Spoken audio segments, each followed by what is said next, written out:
اذان جو ہوتی ہے اللہ کے گھر میں اللہ کی عبادت کا یہ بلاوا ہے کہ بندے کو بلایا جاتا ہے کہ اپنی دنیاوی مصروفیات کو چھوڑ اور اللہ کی بارگاہ میں آ جا،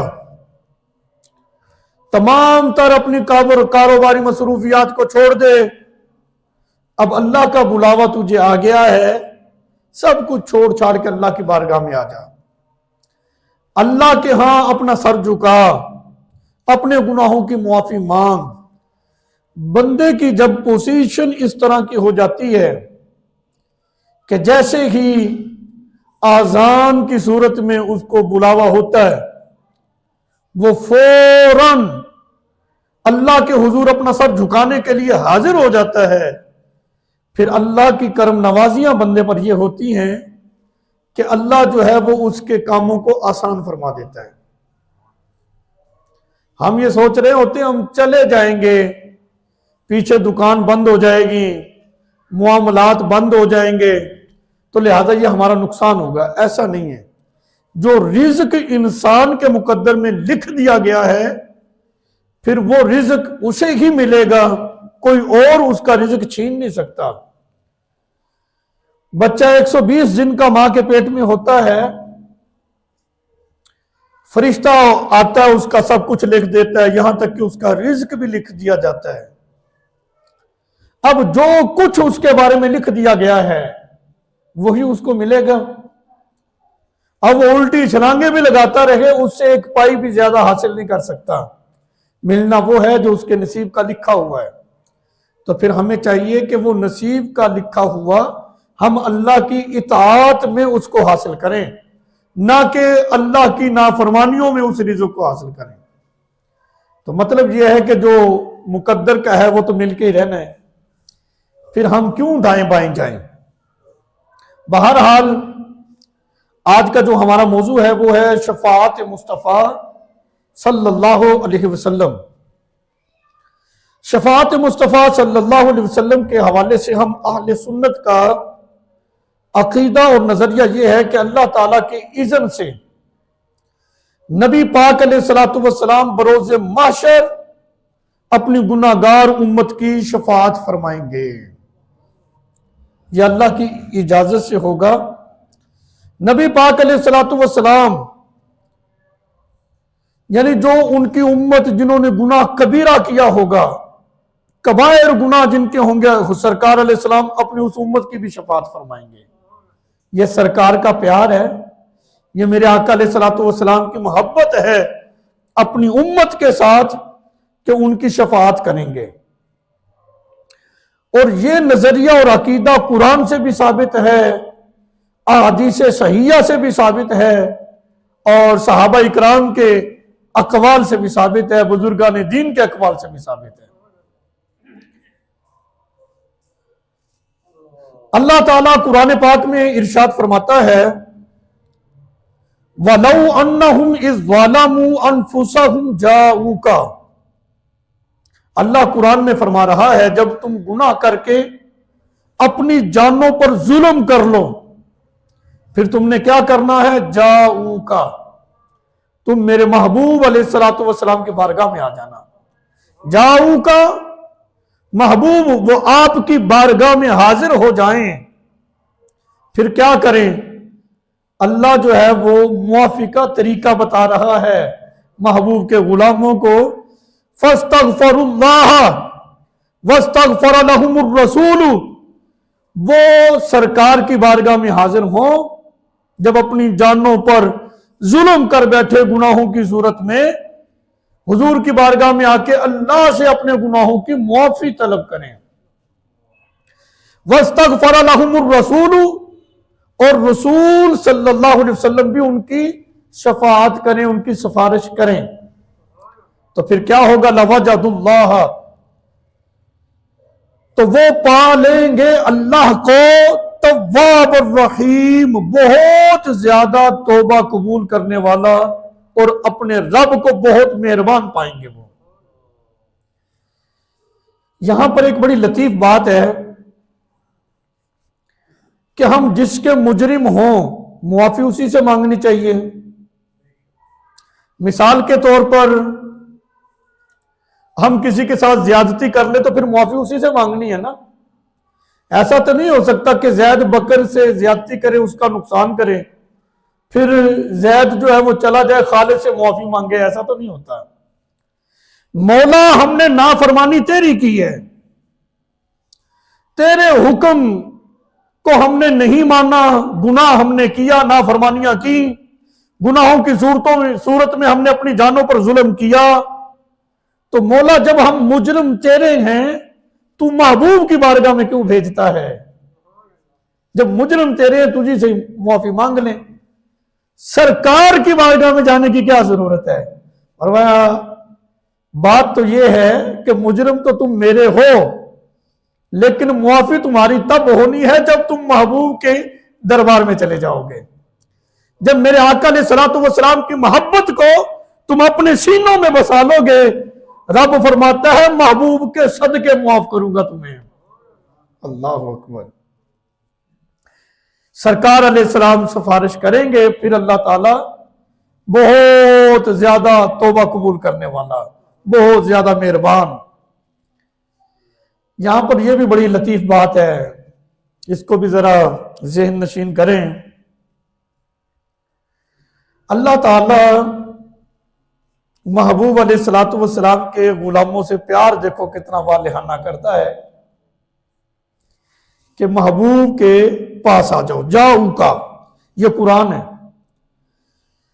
مولا کمزور لوگ بھی تو ہیں، غریب بھی تو ہیں، امیر تو چلو چلے جائیں گے، وہ ٹکٹ لیں گے، ویزا بنوائیں گے، چلے جائیں گے حضور کی بارگاہ میں. اس کا مطلب ہے امیروں کے گناہ تو معاف ہو جائیں گے، ہم جیسے غریب کیا کریں گے؟ وَلَوْ أَنَّهُمْ إِذْ ظَلَمُوا أَنفُسَهُمْ جَاءُوكَ، جب تم گناہوں کے ذریعے اپنی جانوں پر ظلم کر لو، جاؤکا محبوب تمہاری بارگاہ میں آ جائیں. مولا ہم کیسے جائیں گے؟ ہم تو بہت دور ہیں حضور سے. فرمایا دور کہاں ہو، میرا محبوب تو تمہاری جانوں سے بھی زیادہ قریب ہے.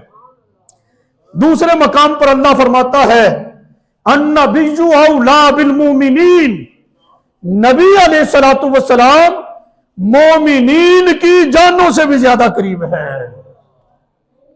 جب سرکار علیہ الصلوۃ والسلام جانوں سے بھی زیادہ قریب ہیں، اب وہ غریب جو گناہ گار امتی ہے، جانے کی استطاعت اس کے پاس نہیں، وہ بیٹھے ندامت کے آنسو بہائے، اللہ کی بارگاہ میں اپنے گناہوں کی معافی طلب کرے اور سرکار کا وسیلہ رب کی بارگاہ میں پیش کر دے.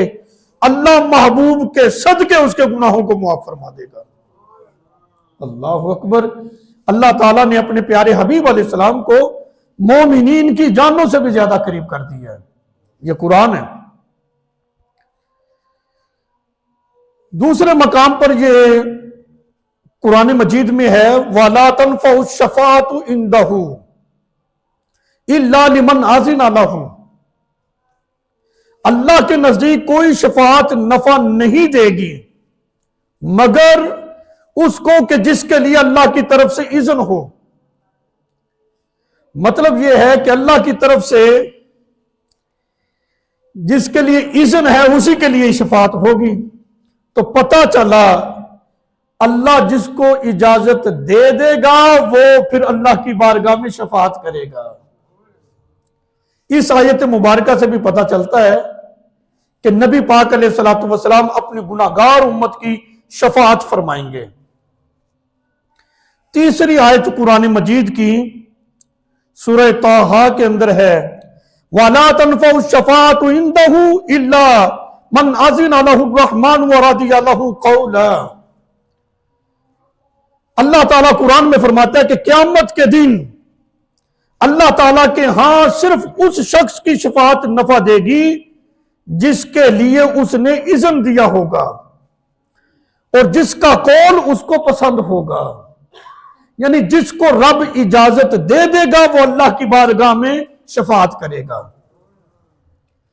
قرآن مجید کی تیسری آیت مبارکہ سے بھی شفاعت کا مفہوم بالکل واضح ہو جاتا ہے کہ نبی علیہ الصلوۃ والسلام اپنی گناہگار امت کی شفاعت فرمائیں گے. سورہ انبیاء میں اللہ تعالیٰ قرآن میں ارشاد فرماتا ہے وَمَا أَرْسَلْنَاكَ إِلَّا رَحْمَةً لِّلْعَالَمِينَ، نہیں بھیجا ہم نے آپ کو مگر عالمین کے لیے رحمت بنا کر، یعنی حضور علیہ السلام کو رب نے تمام عالمین کے لیے رحمت بنا کر بھیجا ہے۔ قرآن مجید میں لفظ استعمال ہوا عالمین، میں نے ترجمے میں بھی ذکر کر دیا عالمین کے لیے رحمت بنا کر بھیجا۔ اس عالمین سے کیا مراد ہے؟ ہم قرآن کی تفسیر قرآن ہی سے کر لیتے ہیں تاکہ پتہ چلے سرکار کی رحمت کتنی وسیع ہے۔ اللہ تعالیٰ قرآن پاک میں فرماتا ہے الحمدللہ رب العالمین، تمام تعریفیں اللہ کے لیے ہیں جو عالمین کا پالنے والا ہے۔ لفظ عالمین آ گیا، مطلب یہ ہے عالمین سے مراد یہ ہے کہ جس مخلوق کا رب خالق ہے، جس مخلوق کو رب پیدا کرنے والا ہے، رب نے اس ساری مخلوق کے لیے اپنے پیارے حبیب علیہ السلام کو رحمت بنا کر بھیجا ہے۔ کتنی وسیع ہے میرے آقا علیہ السلام کی رحمت کہ سب کے لیے حضور رحمت بن کر آئے ہیں، اور رحمت کا یہ تقاضا ہے۔ رحمت اسی کو کہتے ہیں نا کہ جس کا دکھ تکلیف ہو اس کے دکھ تکلیف کو دور کر دیا جائے۔ تو امت جب دکھ میں ہوگی، تکلیف میں ہوگی، پریشانیوں میں ہوگی، تو میرے آقا علیہ السلام اللہ کی بارگاہ میں عرض کریں گے کہ مولا میری امت کو بخش دے، رب محبوب کے صدقے گناہگار امت کو بخش دے گا۔ یہ رحمت ہے میرے آقا علیہ السلام کی، اور یہ ساری فضیلتیں اللہ ہی نے اپنے محبوب کو عطا فرمائی ہیں۔ اللہ تعالیٰ سورہ دوحہ کے اندر ارشاد فرماتا ہے وَلَسَوْفَ يُؤْتِيكَ رَبُّكَ فَتَرْضَىٰ، اللہ قرآن میں فرماتا ہے کہ آپ کا رب آپ کو ان قریب اتنا عطا فرمائے گا کہ آپ راضی ہو جائیں گے۔ سرکار علیہ السلام فرماتے ہیں جب تک میرا ایک امتی بھی دوزخ میں ہوا نا، میں نے راضی کوئی نہیں ہونا۔ سرکار نے تو راضی اس وقت ہونا جب ساری امت ہی جنت میں چلی جائے گی، اور یہ خدائی دعویٰ ہے، خدائی وعدہ ہے، اللہ نے اپنے محبوب سے وعدہ کر رکھا ہے وَلَسَوْفَ يُؤْتِيكَ رَبُّكَ فَتَرْضَىٰ، محبوب ان قریب تمہارا رب آپ کو اتنا عطا فرمائے گا آپ راضی ہو جائیں گے۔ سرکار نے پہلے کہہ دیا میں تو اس وقت تک راضی ہونا ہی کوئی نہیں جب تک کہ میرے سارے امتی جنت میں نہ چلے جائیں۔ تو یہ شفاعت ہے، اور کیا ہے؟ جو نبی علیہ السلام اپنی امت سے اتنا پیار کریں، اتنا والہانہ پیار کریں، امتی کا بھی حق بنتا ہے کہ ہر وقت حضور کی ذات پہ درود و سلام ہی پڑھتا رہے۔ یہ جائز ناجائز جائز ہے کہ کوئی نہیں، یہ دندے ہمارے ہاں نہیں، ہم عشق والے لوگ ہیں۔ ہم تو کہتے ہیں جب بھی فرصت ملے، جب بھی وقت ملے، سرکار کی ذات پہ درود و سلام کے گجرے نچھاور کرتے جاؤ، بس۔ یہ محبت کا تقاضا جو نبی علیہ السلام اتنی محبت کرتے ہیں اپنی امت سے۔ سرکار کی محبت پتہ کیا ہے؟ حضور علیہ السلام کی طائف کی وادیوں میں سرکار پر پتھراؤ کیا گیا، جسم لہو لوہان ہو گیا، لیکن پھر بھی اپنی امت کو یاد فرما رہے تھے، امت کو دعائیں دے رہے تھے۔ یہ محبت ہے حضور کی۔ دیکھو گھر میں بیٹے کی ولادت ہو جائے، بیٹے کی شادی ہو جائے، بڑے خوشی کے موقع ہوتے ہیں، اتنی خوشی ہوتی ہے کہ ہم سب کچھ ہی بھول جاتے ہیں، یہاں تک کہ ہمیں نماز کی بھی فکر کوئی نہیں رہتی۔ شادی ہو تو کہتے ہیں چلو کوئی نہیں، خوشی دا موقع ہے، بچہ نے انہاں کو کرنا ہی ہوتا ہے۔ جو اللہ اور اس کے رسول نے جن چیزوں سے منع کیا ہے ہم وہ بھی کر گزرتے ہیں، خوشی دا موقع ہے۔ لیکن حضور علیہ السلام کا پیار دیکھو، معراج کی رات میرے آقا علیہ السلام نے اپنے ماتھے کی آنکھوں سے اللہ کے جلووں کو جب دیکھا تو کتنا خوشی کا موقع تھا جب رب نے اپنے محبوب کو اتنا قریب کر لیا اپنے ثم دنا فتدلی فکان قاب قوسین او ادنا، اتنا قرب پایا میرے آقا علیہ السلام نے اپنے رب کا، جب اپنے رب کے جلووں کو دیکھا پھر بھی اپنی امت کو بھولے نہیں، امت کو تو یاد وہاں بھی کرتے رہے، امت کے لیے دعائیں تو حضور وہاں بھی کرتے رہے۔ امتی کا یہ حق بنتا ہے جس نبی علیہ السلام نے دکھ میں بھی سکھ میں بھی خوشی کے موقع پر بھی اپنی امت کو یاد رکھا ہے، امتی کو بھی چاہیے جیسا بھی موقع ہو، بیٹے کی شادی کیوں نہ ہو، بیٹے کی ولادت ہی کیوں نہ ہو، کوئی بھی موقع ہو، احکامات شریعہ کے خلاف وہ نہ جائے، اور جو اللہ اور اس کے رسول کے احکامات ہیں اسی کے مطابق ہم نے سب کچھ کرنا ہے، ہم اللہ اور اس کے رسول کو نہیں ناراض کر سکتے۔ یہ امتی کا حق بنتا ہے بھائی، ہمارے لیے کوئی تھوڑا سا وقت نکال لیں، ہم ساری زندگی اس کا احسان مند رہتے ہیں، فلاں آدمی بڑا بھلا ہے جی، اس نے ہمارے لیے اتنا وقت نکالا، ہمارے لیے یہ کام کیا ہے۔ سرکار علیہ السلام دنیا پہ آئے اپنی امت کے لیے، سرکار علیہ السلام نے اپنی زندگی کا لمحہ لمحہ اپنی امت کے لیے گزارا ہے، تو امتی کو بھی اپنے نبی کا احسان مند رہنا چاہیے۔ احسان مند رہو، بحث مباحثہ میں کیوں پڑھتے ہو؟ اللہ نے اپنے محبوب کو جو عطا کیا اس کا احاطہ ہو ہی نہیں سکتا، فضول قسم کی باتیں ہیں، نور کوئی نہیں، فلاں کوئی نہیں، علم کوئی نہیں۔ اور میں نے کہا تو قرآن پڑھ، اللہ تعالیٰ سورہ کوثر ہے، فرماتے اِنَّا أَعْطَيْنَاكَ الْكَوْثَرَ، اللہ قرآن میں فرماتا ہے بے شک ہم نے آپ کو کوثر عطا فرمایا۔ کوثر کا کیا معنی ہے؟ خیر کثیر۔ کوثر کا معنی خیر کثیر ہے، خیر کا معنی ہے اچھائی، کثیر کا معنی ہے بہت زیادہ، یعنی جتنی بھلائیاں تھیں وہ بہت زیادہ اللہ نے اپنے محبوب کو عطا فرمائی۔ اب مجھے یہ بتائیں، علم میں خیر ہے یا جہالت میں خیر ہے؟ علم میں خیر ہے نا، اِنَّا أَعْطَيْنَاكَ الْكَوْثَرَ، اللہ نے اپنے محبوب کو خیر کثیر عطا فرمایا ہے۔ اب علم خیر ہے تو علم تھوڑا سا نہیں بلکہ کثیر علم اللہ نے اپنے محبوب کو عطا فرما دیا، اور یہ کثیر کس کا ہے؟ یہ اس رب کا کثیر ہے جس رب کا دنیا متاع القلیل، یہ دنیا کی وسعتیں اور جو کچھ دنیا میں ہے یہ رب کا قلیل ہے۔ جس رب کا یہ اتنی وسیع دنیا قلیل ہے، جس رب کا قلیل اتنا وسیع ہے اس رب کا کثیر کتنا وسیع ہوگا۔ اللہ قرآن میں فرما رہا ہے اِنَّا أَعْطَيْنَاكَ الْكَوْثَرَ، بے شک ہم نے آپ کو کوثر عطا کیا، یعنی خیر کثیر عطا کر دیا۔ علم عطا کیا ہے تو کثیر عطا کیا ہے، اور یہ اس رب کا کثیر ہے جس کا قلیل اتنا وسیع ہے تو پھر اس کا کثیر کتنا وسیع ہوگا۔ تو پھر یہ پمائش کرنا یہاں تک ہے یہاں تک نہیں، یہ فضول باتیں۔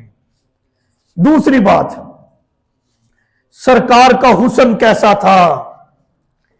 حضور علیہ السلام نور ہے کہ کوئی نہیں، میں نے کہا اسی آیت پہ آ جاؤ، اِنَّا أَعْطَيْنَاكَ الْكَوْثَرَ، ہم نے آپ کو خیر کثیر عطا فرمایا۔ بتائیں نور میں خیر ہے؟ نور کی ضد آتی ہے تاریکی، ظلمت، اس میں خیر ہے، نور میں خیر ہے نا۔ تو سرکار کو رب نے صرف نور عطا نہیں کیا بلکہ کثیر نور عطا کر دیا ہے۔ اب یہ بات تو ختم ہو گئی، نور ہے کہ نہیں؟ اور رب نے محبوب کو جو نور عطا کیا ہے وہ کثیر ہے۔ صحابہ اکرام فرماتے ہیں ہم سرکار علیہ السلام کے مبارک چہرے کی زیارت کرتے تھے، یوں محسوس ہوتا تھا جیسے 14ویں رات کا چاند حضور کے چہرے انور میں چمک رہا ہو۔ صحابہ کہتے ہیں ہم حضور کی زیارت کرتے یوں لگتا تھا جیسے پورا سورج سرکار کے مبارک چہرے کے انور کے اندر چمک رہا ہو۔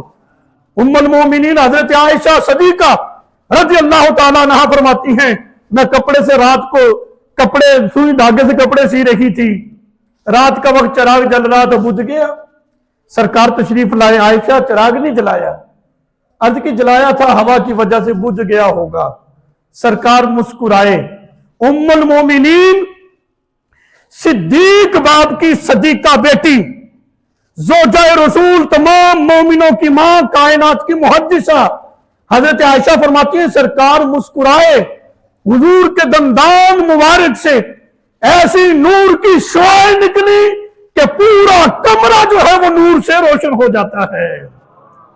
یہ سرکار کا حسن، صحابہ اکرام فرماتے ہیں حضور علیہ السلام تو اتنے خوبصورت تھے۔ صحابی کہتے ہیں یہ ترمذی میں شمائل ترمذی کا جو چیپٹر ہے اس میں حدیث ہے، کہتے ہیں میں آیا اتفاق سے 14ویں رات کا چاند بڑی آب و تاب سے چمک رہا تھا، شوق ہوا حضور کی زیارت کروں، آیا تو سرکار آرام فرما رہے تھے، چاند کو دیکھا بہت خوبصورت ہے، حضور کو دیکھا تو دیکھتے ہی رہ گیا۔ کہتے میرے دل نے یہ گواہی دے دی سرکار علیہ السلام کے حسن کے سامنے یہ چاند کچھ بھی نہیں ہے۔ ایک صحابیہ کہتی ہے میں حج کے دنوں میں سرکار کی بارگاہ میں حاضر ہوئی، سرکار ایک ناکا اونٹنی پہ سوار تھے، سرکار کا چہرہ تو بڑا نور العنا نور تھا، میری نظر حضور علیہ السلام کے پاؤں مبارک کی انگلیوں پہ پڑی، وہ انگلیاں اتنی حسین تھی، برسوں گزر گئے کہ ان کا حسن آج بھی میری آنکھوں سے اوجھل نہیں ہوا۔ اللہ اکبر اللہ اکبر، یہ سرکار علیہ السلام کا حسن، اِنَّا أَعْطَيْنَاكَ الْكَوْثَرَ، بے شک ہم نے آپ کو خیر کثیر عطا فرمایا، نور عطا فرمایا ہے تو کثیر عطا فرما دیا ہے۔ نبی پاک علیہ السلام کا اختیار، جس کا نام محمد علی ہو وہ اپنی مرضی سے تیلا بھی نہیں توڑ سکتا، یہ بات نہیں ہے بھائی، اختیار عطا کیا ہے تو کثیر عطا کر دیا ہے۔ میرے آقا علیہ السلام کی بارگاہ میں غلام آیا، ہلاک ہو گیا، اور کیا ہوا؟ کہتے روزے کی حالت میں اپنی بیوی سے جمع کر بیٹھا ہوں، فرمایا اس کا کفارہ ادا کرو، ایک غلام آزاد کر دو، کہتے ہے ہی کوئی نہیں، 2 ماہ کے مسلسل روزے رکھو، کہتے جی اتنی طاقت ہوتی ہے کہ کیوں ٹوٹتا، فرمایا 60 مسکینوں کو کھانا کھلا، کہتا غریب ہوں ایسا کر نہیں سکتا، فرمایا بیٹھ جا۔ کچھ دیر کے بعد سرکار علیہ السلام کی بارگاہ میں کھجوروں کا ٹوکرا آیا، فرمایا بھی وہ غلام کہاں ہے، سائل کہاں ہے؟ کھڑا ہو گیا، جی حاضر ہوں، فرمایا یہ کھجوریں اٹھا مدینے کے غربا میں فقراء میں تقسیم کر، تیرا کفارہ ہو جائے گا۔ وہ پھر کھڑا ہے، کہتا جی مجھ سے بڑھ کر تو کوئی غریب ہی کوئی نہیں۔ سرکار مسکرائے، فرمایا جا خود کھا لے، اپنے گھر والوں اپنے بچوں کو کھلا، تیرا کفارہ ہو گیا ہے۔ یہ اختیار نہیں تھا، وہ مجرم، لیکن میرے آقا علیہ السلام اس کو مٹھائی کا ڈبہ دے کے روانہ کر رہے ہیں، جا بھائی، یہ اختیار ہی ہے۔ قرآن کا اصول ہے وَشَهِدُوا ذَوِي عَدْلٍ مِّنْكُمْ، جب معاملات کرو تو 2 گواہ بنا لو، لیکن جب سرکار علیہ السلام کا ایک یہودی کے ساتھ معاملہ ہوا، وہ کہتا آپ نے گھوڑا خریدا ہی کوئی نہیں، صحابی رسول نبی پاک علیہ السلام کے بارے میں وہ کہتا گواہ پیش کرو، کہتا جی میں گواہی دیتا ہوں، سرکار نے خریدا ہے۔ میرے آقا علیہ السلام نے فرمایا جب یہ خرید و فروخت ہوئی تھی تو تھا نہیں، تو نے گواہی کیسے دی؟ عرض کرتا ہے یا رسول اللہ صلی اللہ علیہ وسلم ہم نے رب کو دیکھا ہے، آپ نے کہا ہم نے مان لیا۔ جب آسمانی خبروں کی تصدیق آپ کے کہنے پہ ہم کر رہے ہیں، یہ تو معاملہ ہی کچھ نہیں تھا۔